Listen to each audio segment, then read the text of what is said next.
i-click mo lang to, automatic mag-a-alarm yan. Okay? Pag nag-alarm, reset mo lang to dito. Okay? A-alarm ulit yan, tutunog ulit yan ulit. So make sure na dito mo.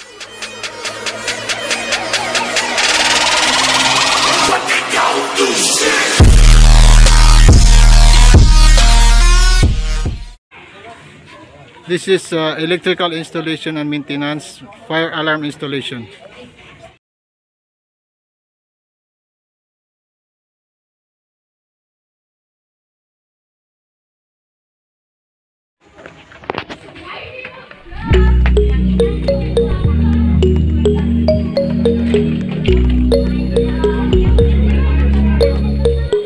This is how to install fire alarm.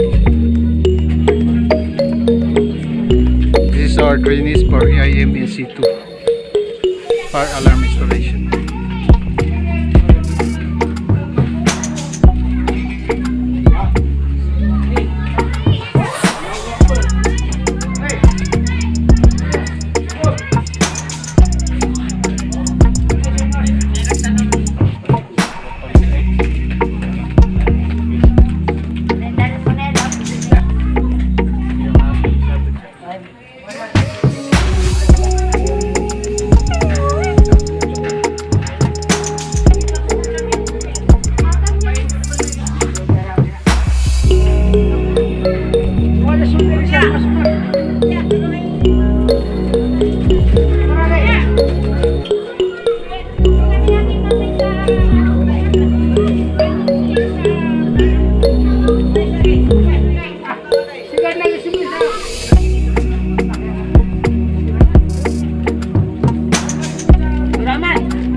Positive, positive, okay.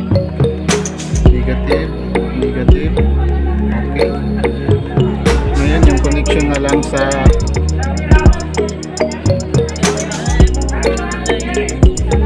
siren ang ating hinihintay.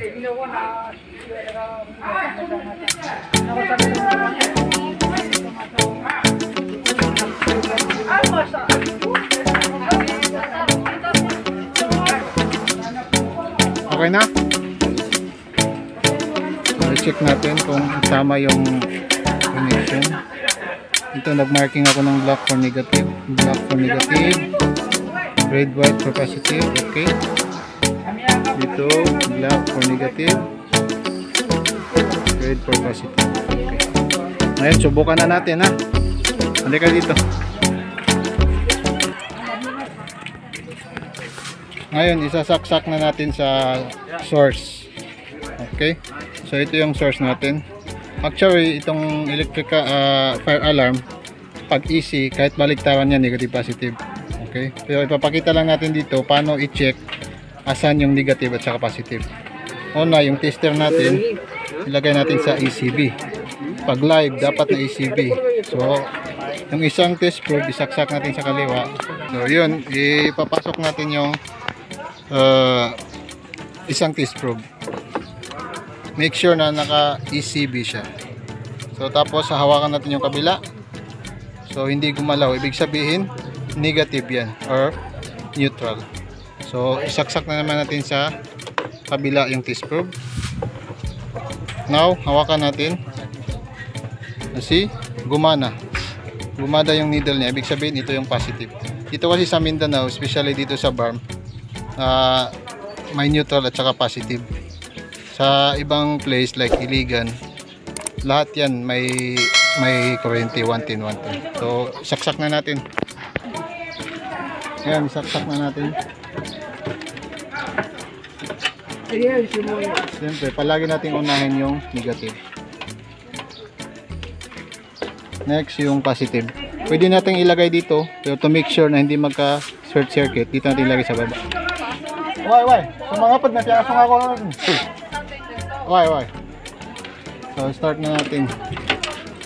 Dito, unahin natin itong on. Tapos itong battery.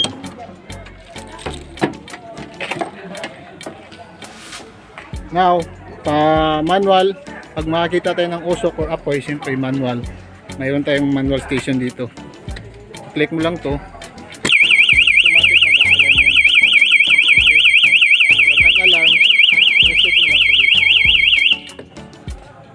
Okay. A-alarm ulit yan. Tutunog ulit yan ulit. So, make sure na hindi tumunog ulit.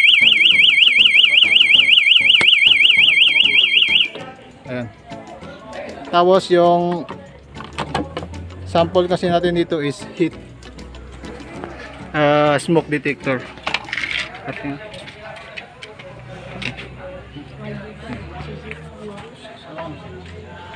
lagyan natin ng smoke. Ano ito? So, dito.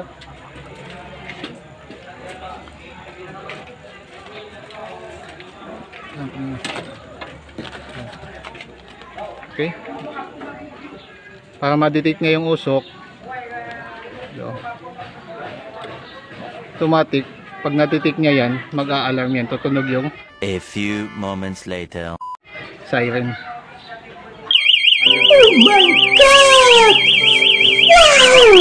Once na tumunog, patay na natin. Ito yung reset. Okay na. So, yun po yung electrical installation and maintenance, fire alarm installation. Okay. Kung nagustuhan nyo, paki-like na lang. Salamat.